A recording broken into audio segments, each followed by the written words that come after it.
Alright, what's going on, guys? Back here with another project. This is a buddy of mine. This is a 2015 Renegade 1000 XXC, I believe. And you see it's a little dismantled on the front. Needs a new air filter and stuff, but got a lot of dirt in there. The actual snorkel kit that you can get for these when they came out actually just curled like this kind of thing. I wouldn't use it. What's happening is when he spins tires and stuff, the front and back, it's actually throwing the mud into the snorkel. But the main reason for this thing being tail apart and being here is because he is having issues with it overheating. And at first I was like, just a clogged radiator. Well, I rinsed it and cleaned it for about 30 minutes, and you could still see all the mud that's still caked up in there. No big deal. That's not enough mud in there to make it overheat. So I went into further looking into it and give y'all a way to check your fan. Get the plug here. There's a plug right here. It's two wires, and it's a positive and a negative. You could take that and put two jumper wires in it to a battery, and it should turn on. Well, no problem. It should. The fan should instantly kick on. Well, when I was rinsing out the radiator, I realized his fan, I got the nozzle kind of stuck in the fan, dummy me, but I got the fan and the nozzle hung up, and when I went and to get the nozzle out, I realized the fan wouldn't move. I literally took two hands to break it loose, so it was seized up. And you can hear the bearings and stuff in it. It's making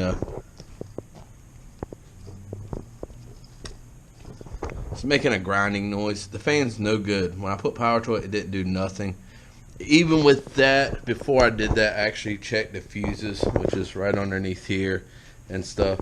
And this particular bike, I'm not fond of this style Renegade due to that it's not, in my opinion, it's not a good mud bike on the XXCs because, one, this is the front bumper it comes on. This is where your winch is, alright?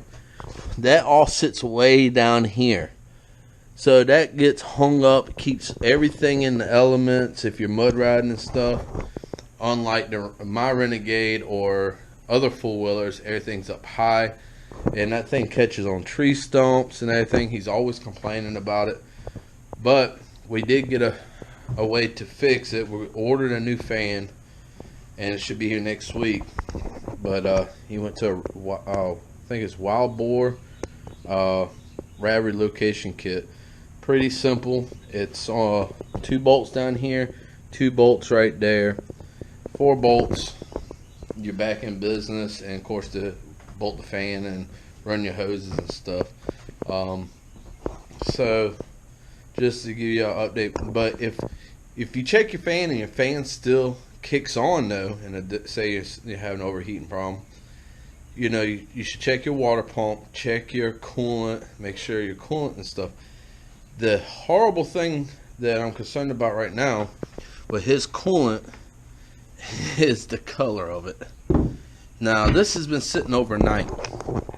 This was milky, like coffee with creamer color when it came out. And you can see, I don't know if you can see it in the light or not, there is tons and tons of trash on the bottom of it. And it's actually mud. So, either the vent line, this bike's been down and got the vent line where it allowed mud and muddy water to get down into the reservoir or something. Or the bike's been swamped a couple of times or something, but it wasn't by him. I think he bought this thing used or whatever or whatnot. So the whole system needs to be flushed out. Don't sit there and be like, oh, I got the radiator out, I got what I can't. No, flush the whole system out. I'm going to check the water pump on it, make sure that sand and stuff hasn't eaten up the water pump. There, you know, some are aluminum aftermarket, some. So I don't know what's in this bike. So, but you also could check your fuses and your relays on here. It'll tell you on the front exactly what's what and where it is. that's inside that box, because you can have a rock or something, and I've seen this, a rock or something gets stuck in the fan shroud from riding, it just gets kicked up in there, wedges it, fan tries to kick on, it can't, so it blows a fuse, and then you're thinking that, oh, my fan's bad or something, when it was just a simple relay or fuse. This bike actually, for the fan, doesn't have a fuse, it runs off of a relay. I even, before I went to breaking into the fan and seeing what's going on, I checked and made sure that the relay was good. I switched it out with another one, it still wouldn't work. Then I went straight to checking the actual fan. We went to Busco and Slades back to back, and Busco, he got a good bit of ride in, then it quit work, just started overheating the whole time. Then went to Slades, and right off the bat it overheated on him, so he just loaded up, hung out in the parking lot with everybody for a while, and head home, and hasn't touched it since then. And we got this JR Simmons ride coming up 28th. He wants to get it right. He wants to go ride. He never ridden this ride before, so I'm trying to get him squared away. And I'm just about there. Last night I took the radiator out. I just got to get the fan out. It's 2 bolts left up top. It's already unplugged. It'll slide out, and put the bumper on, bolt this back up, bump this, and then the skid plate ones, and then you got 2 up here. And then I'm gonna clean out the radiator. I'm gonna flush it, clean all the mud off of it, make sure it's top notch, as good as you're gonna get it to be before I put it in the new bracket, and wait on the fan, and then he should be good to go.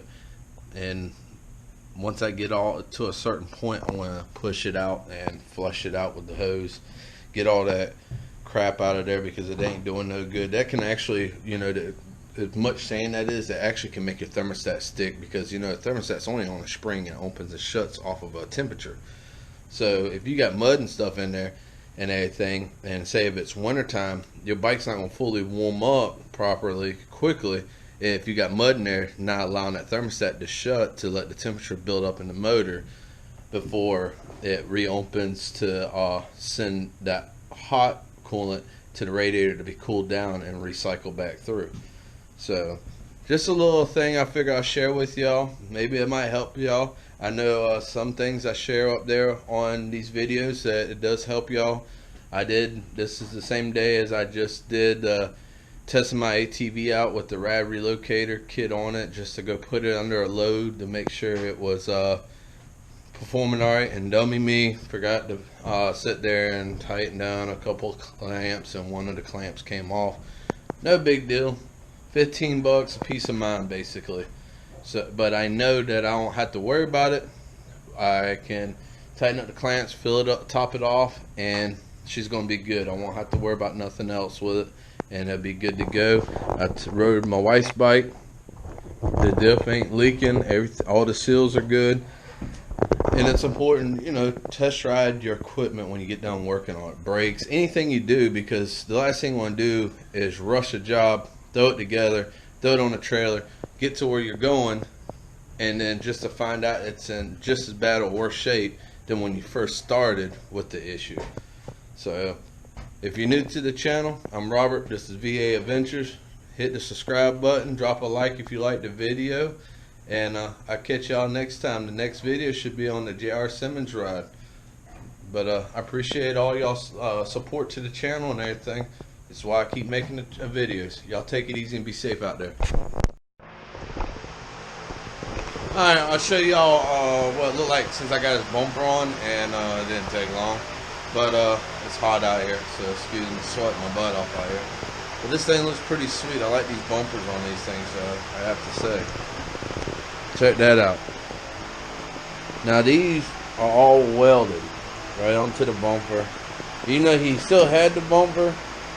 If you had to clamp it on here with no support on here, I'd rather have it welded. But this ain't my bike. This is what he liked, and I think he made a good choice, and it looks good. I mean, she's sturdy. He is going to put a new winch on it. The old one is worn out. He had a 2500 Badlands. I told him he needs to go to a 3500. So I think that's what he's going to do. But that's it. Now it's all hollow and empty in there. Here's the fan. It ain't really hitting on much. It turns easy when it's flat like this. When you have it standing up, it rubs around here somewhere. The bearings are shot. So anyways, y'all guys take it easy. Hope y'all enjoyed it.